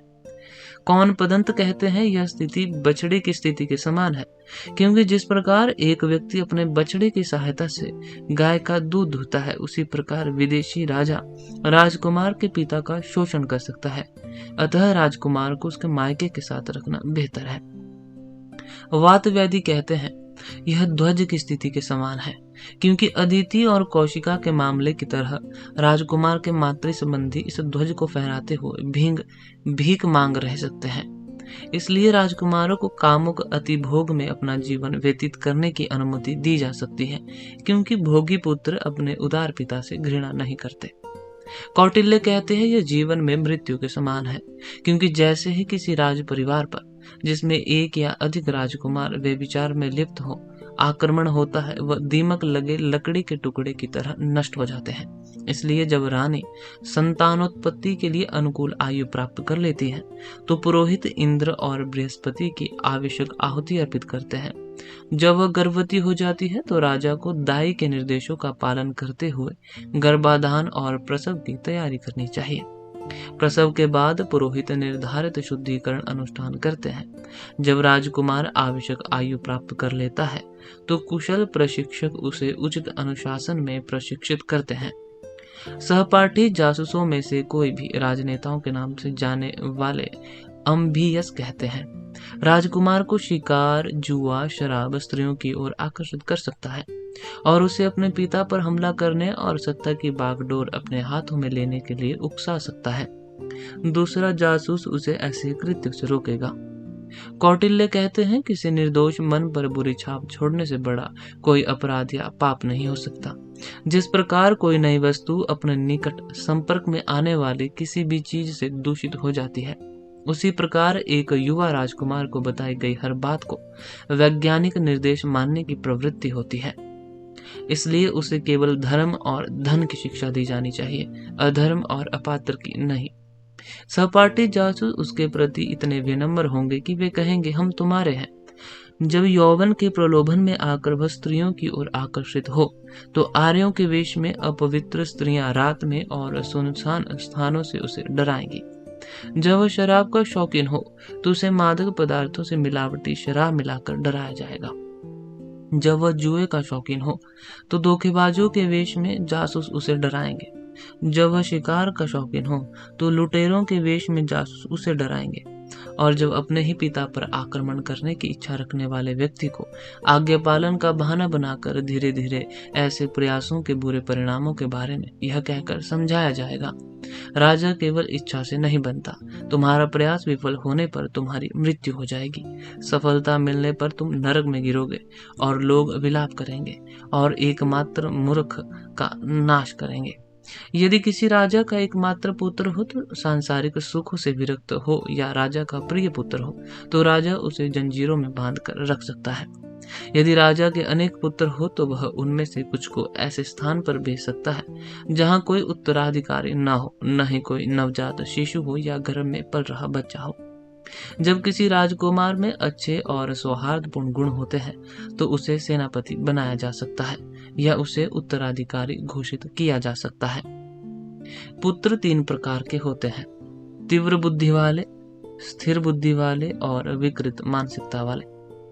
जो कोई धर्म और धन के विषय में सिखाई गई बातों को व्यवहार में लाता है वह तीक्ष्ण बुद्धि वाला होता है।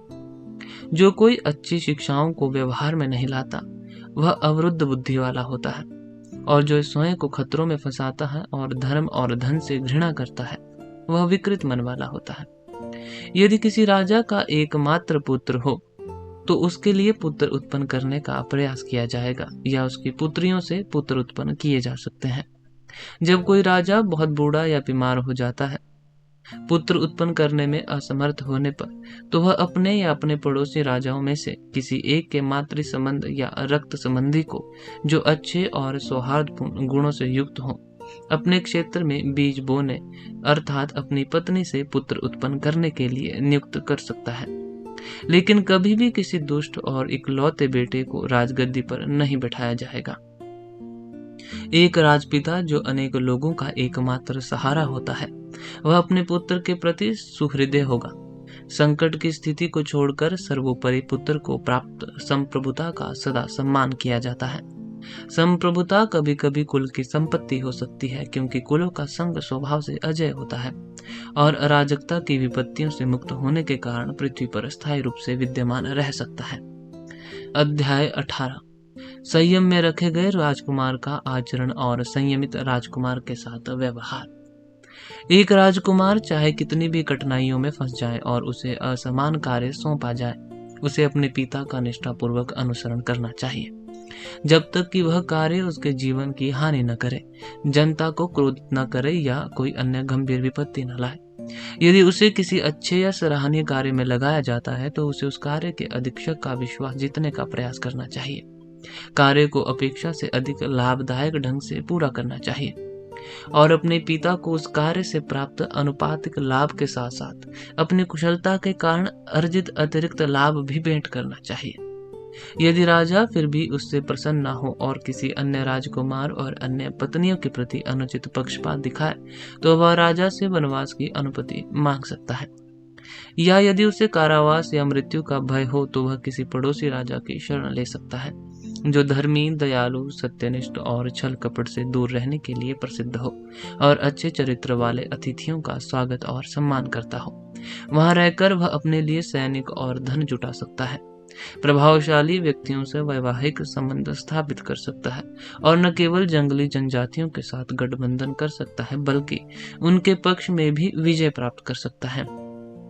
या फिर अकेले यात्रा करते हुए वह सोने या माणिक की खानों में काम करके सोने चांदी के आभूषण बनाकर या अन्य व्यापारिक वस्तुएं बनाकर अपनी जीविका कमा सकता है।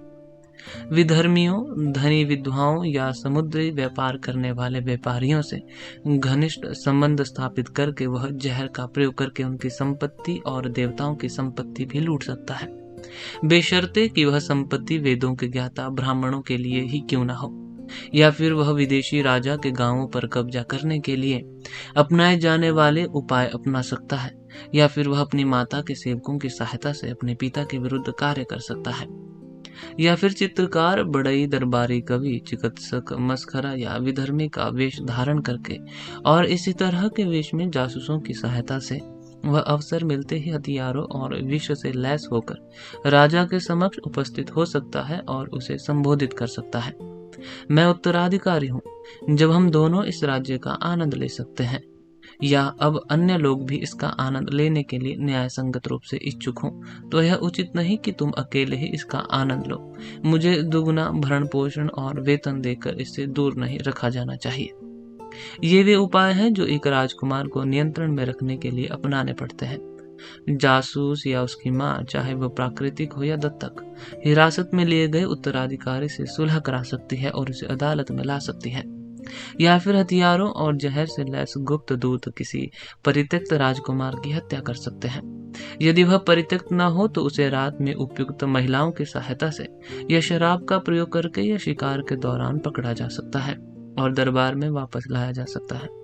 जब उसे इस प्रकार वापस लाया जाता है तो राजा उसे मेरे बात संप्रभुता का वादा करके शांत करता है और उसे एक निश्चित स्थान पर पहरे में रखता है। या यदि राजा के अनेक पुत्र हो तो उदंड राजकुमार को निर्वासित किया जा सकता है। अध्याय 19 राजा के कर्तव्य। यदि राजा ऊर्जावान हो तो उसकी प्रजा भी उतनी ही ऊर्जावान होगी।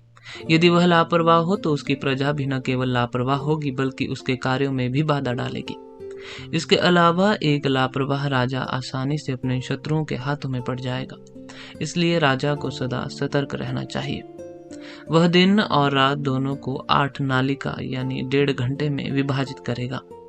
यह सूर्य में खड़े एक नोमोन द्वारा डाली गई छाया की लंबाई के अनुसार 3 पुरुषों 36 अंगुल या इंच की छाया, एक पुरुष 12 इंच की छाया, 4 अंगुल की छाया और दोपहर को दर्शाने वाली छाया की अनुपस्थिति सुबह के 4 एक 8 में विभाजन है। दोपहर में इसी प्रकार के विभाजन होते हैं विपरीत क्रम में। इन विभागों में से दिन के पहले एक 8वें भाग में वह पहरेदार तैनात करेगा और प्राप्तियों और व्यय के खातों का ध्यान रखेगा। दूसरे भाग में वह नागरिकों और ग्रामीण लोगों के मामलों की देखरेख करेगा। तीसरे भाग में वह न केवल स्नान और भोजन करेगा बल्कि अध्ययन भी करेगा। चौथे भाग में वह न केवल सोने में राजस्व प्राप्त करेगा बल्कि अधीक्षकों की नियुक्ति का भी ध्यान रखेगा। 5वें भाग में वह अपने मंत्रियों की सभा के साथ लिखित पत्राचार करेगा और अपने जासूसों द्वारा एकत्रित गुप्त सूचना प्राप्त करेगा। 6ठे भाग में वह अपने पसंदीदा मनोरंजनों में या आत्मचिंतन में संलग्न हो सकता है। 7वें भाग में वह हाथियों, घोड़ों, रथों और पैदल सेना की देखरेख करेगा और 8वें भाग में वह अपने सेनापति के साथ सैन्य अभियानों की विभिन्न योजनाओं पर विचार करेगा। दिन के अंत में वह संध्या की नमाज अदा करेगा। रात के पहले एक 8वें भाग में वह गुप्त दूतों से मिलेंगे। दूसरे भाग में वे स्नान, भोजन और अध्ययन करेंगे। तीसरे भाग में वे तुरहियों की ध्वनियों के बीच शयन कक्ष में प्रवेश करेंगे और चौथे और 5वें भाग में सोएंगे। छठे भाग में तुरहियों की ध्वनियों से जागकर वे विज्ञान के निर्देशों के साथ साथ दिन के कर्तव्यों को याद करेंगे। सातवें भाग में भी प्रशासनिक उपायों पर विचार करेंगे और जासूस भेजेंगे। और रात के आठवें भाग में वे यज्ञ पुरोहितों, शिक्षकों और प्रधान पुरोहितों से आशीर्वाद प्राप्त करेंगे। अपने चिकित्सक, मुख्य रसोइये और ज्योतिषी से दर्शन करने के बाद एक गाय और उसके बछड़े तथा एक बैल की परिक्रमा करके उन्हें प्रणाम करेंगे और फिर अपने दरबार में प्रवेश करेंगे। या अपनी क्षमता के अनुरूप वह समय सारणी में बदलाव कर सकते हैं और अपने कर्तव्य का पालन कर सकते हैं। जब वह दरबार में हो तो उसे कभी भी अपने याचिकार्ताओं को दरवाजे पर इंतजार नहीं करवाना चाहिए, क्योंकि जब कोई राजा स्वयं को अपनी प्रजा के लिए दुर्गम बना लेता है और अपना काम अपने करीबी अधिकारियों को सौंप देता है तो वह निश्चित रूप से कामकाज में अव्यवस्था पैदा करेगा, जिससे जनता में असंतोष बढ़ेगा और वह स्वयं अपने शत्रुओं का शिकार बन जाएगा। अतः वह स्वयं देवताओं, विधर्मियों, वेदों के विद्वान ब्राह्मणों, पशुओं, पवित्र स्थानों, नाबालिगों, वृद्धों, पीड़ितों, असहायों और स्त्रियों के कार्यों का ध्यान रखेगा। यह सब कार्यों के क्रम या उनकी तात्कालिकता या दबाव के अनुसार किया जाएगा। वह सभी अत्यावश्यक फोन तुरंत सुनेगा, लेकिन उन्हें कभी टालेगा नहीं, क्योंकि टालने पर उन्हें पूरा करना बहुत कठिन या असंभव हो जाएगा। पवित्र अग्नि वाले कक्ष में बैठने के बाद वह चिकित्सकों और तपस्या करने वाले तपस्वियों के कार्यों में संलग्न होगा और अपने प्रधान पुरोहितों और गुरु के साथ और याचिकर्ताओं को प्रारंभिक अभिवादन करने के बाद ऐसा करेगा। वह 3 विज्ञानों में निपुण व्यक्तियों के साथ, लेकिन अकेले नहीं, ताकि याचिकाकर्ताओं को ठेस न पहुंचे। तपस्या करने वालों के साथ साथ जादू टोना और योग में निपुण लोगों के काम पर भी नजर रखेगा। एक राजा के लिए धार्मिक प्रतिज्ञा उसके कार्य करने की तत्परता है। कर्तव्यों का संतोषजनक निर्वहन उसका बलिदान करना है। सभी पर समान ध्यान देना, अभिषेक की दिशा में शुल्क और स्नान अर्पित करना है। उसकी प्रजा की खुशी में ही उसकी खुशी निहित है, उनके कल्याण में ही उसका कल्याण है। जो उसे स्वयं प्रसन्न करे उसे वह अच्छा नहीं मानेगा, परंतु जो उसकी प्रजा को प्रसन्न करे उसे ही वह अच्छा मानेगा। इसलिए राजा को सदा सक्रिय रहना चाहिए और अपने कर्तव्यों का निर्वहन करना चाहिए। धन का मूल सक्रियता है और बुराई का मूल इसका विपरीत है। गतिविधि के अभाव में वर्तमान और भविष्य की सभी उपलब्धियां नष्ट हो जाएंगी।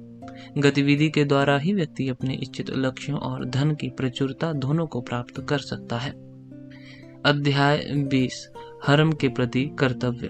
किसी ऐसे स्थान पर जो इस उद्देश्य के लिए स्वाभाविक रूप से सबसे उपयुक्त हो, राजा अपना हरम बनवाएगा, जिसमें एक के भीतर एक कई कक्ष होंगे, जो एक 4 दीवारी और खाई से घिरे होंगे और जिसमें एक दरवाजा होगा। वह अपने खजाने के अनुरूप अपना आवासीय महल बनवा सकता है। यह वह मोह कक्ष के केंद्र में अपना निवास स्थान बना सकता है, जिसकी दीवारों में गुप्त मार्ग बने हों, या भूमिगत कक्ष में जिसके लकड़ी के द्वार पर देवियों और वेदियों की आकृतियां उकारी गई हों और जो निकास के लिए अनेक भूमिगत मार्गों से जुड़ा हो, या ऊपरी मंजिल पर जिसकी दीवार में एक सीढ़ी छिपी हो और खोखले स्तंभ में निकास मार्ग बना हो और पूरी इमारत को इस प्रकार यांत्रिक रूप से निर्मित किया गया हो कि आवश्यकता पड़ने पर उसे गिराया जा सके, या फिर अपने सहपाठियों से होने वाले खतरे को ध्यान में रखते हुए उपरोक्त प्रकार के उपाय जो मुख्य रूप से खतरे से बचाव के लिए बनाए गए हैं, खतरे की स्थिति में या अन्यथा जैसा वह उचित समझे किए जा सकते हैं। मनुष्य द्वारा निर्मित अग्नि में दाएं से बाएं 3 बार परिक्रमा किए गए उस हरम को कोई अन्य प्रकार की अग्नि नहीं जला सकती, न ही कोई अन्य अग्नि प्रज्वलित हो सकती है, न ही अग्नि उस हरम को नष्ट कर सकती है जिसकी दीवारें बिजली गिराने से उत्पन्न राख से मिश्रित मिट्टी की बनी हो और ओलों के पानी से भीगी हो।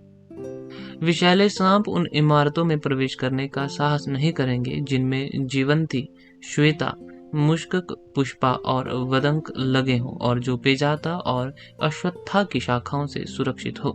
बिल्लियां, मोर, नेवले और चित्तीदार हिरण सांपों को खा जाते हैं।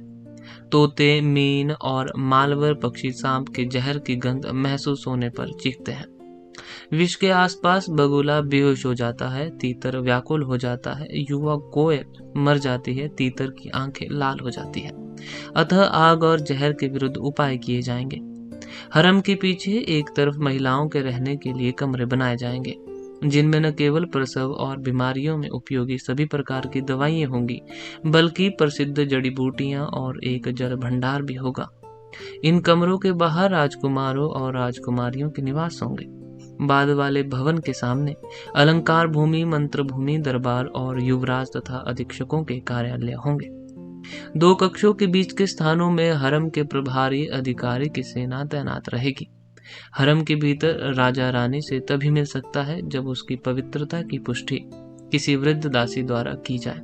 वह किसी भी स्त्री को स्पर्श नहीं करेगा जब तक कि उसे उसकी पवित्रता की जानकारी न हो, क्योंकि रानी के कक्ष में छिपकर उसके अपने भाई ने राजा भद्रसेन की हत्या की थी। अपनी माता के पलंग के नीचे छुपकर पुत्र ने राजा कारुषा की हत्या की थी। भुने हुए चावल में शहद की तरह विष मिलाकर अपनी ही रानी ने काशीराज को विष दिया था। विष में रंगे पायल से अपनी ही रानी ने वैरांत्य की हत्या की थी। अपने कमर के रत्न पर विष लगाकर अपनी ही रानी ने सौबीरा की हत्या की थी। विष से रंगे दर्पण से अपनी ही रानी ने जलूठा की हत्या की थी और अपने बालों के गुच्छों के नीचे छिपे हथियार से अपनी ही रानी ने विदुरथ की हत्या की थी। अतः राजा को ऐसे छिपे हुए खतरों से बचने के लिए हमेशा सतर्क रहना चाहिए। उसे अपनी पत्नियों को मुंडे हुए सिर वाले या गूंथे हुए बालों वाले तपस्वियों, मस्खरों और वैश्याओं की संगति से दूर रखना चाहिए। उच्च कुल की महिलाओं को भी उसकी पत्नियों से मिलने का अवसर नहीं मिलना चाहिए, सिवाय नियुक्त दाइयों के। स्वच्छ स्नान द्वारा व्यक्तिगत स्वच्छता बनाए रखने वाली और स्वच्छ वस्त्र एवं आभूषण धारण करने वाली वैश्याएं हरम की सेवा करेंगी। 80 पुरुष और 50 महिलाएं जो पिता माता, वृद्ध व्यक्तियों और हिजड़ों का वेश धारण किए हुए हैं, न केवल हरम में रहने वाली महिलाओं के जीवन में पवित्रता और अपवित्रता का पता लगाएंगे, बल्कि मामलों को इस प्रकार व्यवस्थित करेंगे जिससे राजा की खुशी सुनिश्चित हो सके। हरम की प्रत्येक महिला अपने लिए निर्धारित स्थान पर ही रहेगी और कभी भी दूसरों के लिए निर्धारित स्थान पर नहीं जाएगी। हरम की कोई भी महिला किसी भी समय किसी बाहरी व्यक्ति से संपर्क नहीं रखेगी। हरम से या हरम से सभी प्रकार की वस्तुओं का आवागमन प्रतिबंधित रहेगा और सावधानी पूर्वक जांच के बाद ही उन्हें हरम के अंदर या बाहर उनके गंतव्य तक पहुंचने की अनुमति दी जाएगी, जैसा कि मुहर मुद्रा द्वारा इंगित किया गया है। अध्याय 21 व्यक्तिगत सुरक्षा। बिस्तर से उठते ही राजा का स्वागत धनुषधारी महिलाओं की टुकड़ियों द्वारा किया जाएगा। दूसरे कक्ष में उसका स्वागत कंचुकी, राजा का वस्त्र भेंट करने वाली, उष्णीसी यानी राजा का सिर का वस्त्र भेंट करने वाली, वृद्ध व्यक्तियों और अन्य हरम परिचारिकाओं द्वारा किया जाएगा। तीसरे कक्ष में उसका स्वागत कुटिल और बौने व्यक्तियों द्वारा किया जाएगा। चौथे कक्ष में प्रधानमंत्रियों, रिश्तेदारों और द्वारपालों द्वारा, जिनके हाथों में कांटेदार हथियार होंगे। राजा अपने निजी सेवकों के रूप में उन लोगों को नियुक्त करेगा जिनके पिता और दादा शाही सेवक रहे हों, जिनका राजा से घनिष्ठ संबंध हो, जो अच्छी तरह से प्रशिक्षित और वफादार हों और जिन्होंने अच्छी सेवा प्रदान की हो। न तो विदेशी, न ही वे लोग जिन्होंने अच्छी सेवा करके कोई पुरस्कार या सम्मान अर्जित किया हो, और न ही शत्रुतापूर्ण कार्य में लिप्त पाए जाने वाले देशी लोग राजा के अंगरक्षक या हरम के प्रभारी अधिकारियों की सेना में शामिल होंगे। एक सुरक्षित क्षेत्र में प्रधान रसोइया विभिन्न प्रकार के स्वादिष्ट व्यंजनों की तैयारी की देखरेख करेगा। राजा इन ताजे व्यंजनों को पहले अग्नि को और फिर पक्षियों को आहुति देने के बाद ग्रहण करेगा। जब लौ और धुआं नीला होकर चटकने लगे और जब आहुति खाकर पक्षी मरने लगे, तो पात्र में विष की उपस्थिति का अनुमान लगाया जाना चाहिए। जब पके हुए चावल से निकलने वाली भाप मोर की गर्दन के रंग की हो और अचानक ठंडी होकर जम गई हो, जब सब्जियां अप्राकृतिक रंग की हो, पानी युक्त और सख्त हो और अचानक सूख गई प्रतीत हो, उन पर काले झाग की टूटी हुई परतें हों और उनमें स्वाभाविक गंध, स्पर्श और स्वाद न हो, जब बर्तन सामान्य से अधिक या कम प्रकाश परावर्तित करें और उनके किनारों पर झाग की परतें हों, जब किसी भी तरल पदार्थ की सतह पर धारियां हों, जब दूध की सतह के बीच में नीली धारी हो, जब शराब और पानी में लाल धारियां हों, जब दही पर काली और गहरी धारियां हों और शहद पर सफेद धारियां हों, जब पानी वाली चीजें अधिक पकी हुई प्रतीत हों और नीली और फुली हुई दिखें, जब सूखी चीजें सिकुड़कर रंग बदल दें, जब कठोर चीजें नरम और नरम चीजें कठोर दिखाई दें, जब बर्तनों के आसपास सूक्ष्म जीव मरने लगे, जब कालीनों और पर्दों पर काले गोलाकार धब्बे दिखाई दे और उनके धागे और बाल झड़ गए हों, जब रत्नों से जड़े धातु के बर्तन भुनने के कारण धूमिल दिखाई दे और उनकी चमक, रंग, दमक और स्पर्श की कोमलता खत्म हो गई हो, तो जहर की उपस्थिति का अनुमान लगाया जाना चाहिए। जिस व्यक्ति ने जहर दिया हो उसके लक्षण है मुंह का सूखना, बोलने में हिचकिचाहट, अत्यधिक पसीना आना, जमाए लेना, शरीर में अत्यधिक कंपन, बार बार गिरना, बात टालना, काम में लापरवाही और उसे सौंपे गए स्थान पर न रुकने की अनिच्छा। इसलिए विष का पता लगाने में सक्षम चिकित्सक और विशेषज्ञ सदा राजा की सेवा में उपस्थित रहेंगे। औषधि भंडार से वह औषधि निकालकर जिसकी शुद्धता प्रयोगों द्वारा सिद्ध हो चुकी हो और स्वयं औषधि बनाने वाले और बेचने वाले पाचक और पोषक के साथ उसका स्वाद चखने के बाद चिकित्सक वह औषधि राजा को सौंप देगा। यही नियम मदिरा और अन्य पेय पदार्थों पर भी लागू होगा। ताजे स्नान से अपने शरीर और हाथों को साफ करने और नए धुले हुए वस्त्र पहनने के बाद वस्त्र और शरुशलम के प्रभारी सेवक हरम के प्रभारी अधिकारी से मुहरबंद रूप से प्राप्त वस्त्र और शरुशलम सामग्री से राजा की सेवा करेंगे। वैश्याएं स्नान घर की नौकरानियों, शैम्पू करने वालों, शयन कक्ष की नौकरानियों, धोबियों और फूलों की माला बनाने वालों का कर्तव्य निभाएंगे। राजा को जल, इत्र, सुगंधित पाउडर, वस्त्र, मालाएं भेंट करते समय उपरोक्त वैश्याओं के साथ नौकर पहले इन वस्तुओं को अपनी आंखों, बाहों और छाती से स्पर्श करेंगे। यही नियम किसी बाहरी व्यक्ति से प्राप्त किसी भी वस्तु पर लागू होता है। संगीतकार राजा का मनोरंजन उन प्रकार के मनोरंजनों से करेंगे जिनमें हथियार, आग और विष का प्रयोग न हो। संगीत वाद्य यंत्रों के साथ साथ घोड़ों, रथों और हाथियों के आभूषण भी हमेशा हरम के अंदर ही रखे जाएंगे। राजा रथों या भार ढोने वाले पशुओं पर तभी सवार होगा जब पहले उसका वंशानुगत सारथी या सवार उन पर सवार हो चुका हो। वह केवल तभी नाव में सवार होगा जब उसका संचालन एक विश्वसनीय नाविक द्वारा किया जा रहा हो और वह दूसरी नाव से जुड़ी हो। वह कभी भी किसी ऐसे जहाज पर यात्रा नहीं करेगा जो पहले मौसम की मार झेल चुका हो और उसकी सेना हर समय तटिया किनारे पर ही रहेगी। उसे ऐसे जल में उतरना चाहिए जो बड़ी मछलियों और मगरमच्छों से मुक्त हो। उसे केवल ऐसे जंगलों में ही घूमना चाहिए जो सांपों और मगरमच्छों से मुक्त हो।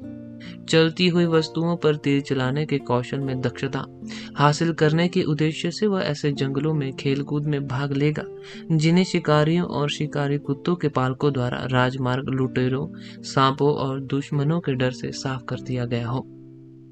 हथियारों से लैस भरोसेमंद अंगरक्षकों के साथ वह संतों और तपस्वियों से मुलाकात करेंगे। अपने मंत्रियों के समूह से घिरे हुए वह विदेशी राज्यों के दूतों का स्वागत करेंगे। वह सैन्य वर्दी पहने और घोड़े, रथ या हाथी पर सवार होकर अपनी सेना को सैन्य वेशभूषा में देखने जाएगा। राजधानी से बाहर जाने और अंदर जाने के अवसर पर राजा के मार्ग के दोनों और लाठी पत्थर तैनात रहेंगे। वहां सशस्त्र व्यक्तियों और तपस्वियों और अपंगों की उपस्थिति नहीं होगी। वह उत्सवों, मेलों, जलसों या बलि अनुष्ठानों को देखने के लिए तभी जाएगा जब उनकी सुरक्षा 10 समुदायों के दल द्वारा की जा रही हो। जिस प्रकार एक बुद्धिमान राजा जासूसों के माध्यम से दूसरों की व्यक्तिगत सुरक्षा का ध्यान रखता है, उसी प्रकार वह स्वयं को बाहरी खतरों से सुरक्षित रखने का भी ध्यान रखेगा। इस प्रकार कौटिल्य के अर्थशास्त्र के प्रथम खंड अनुशासन विषय में अध्याय 20 व्यक्तिगत सुरक्षा समाप्त होता है। इसके साथ ही कौटिल्य के अर्थशास्त्र का प्रथम खंड अनुशासन विषय समाप्त होता है।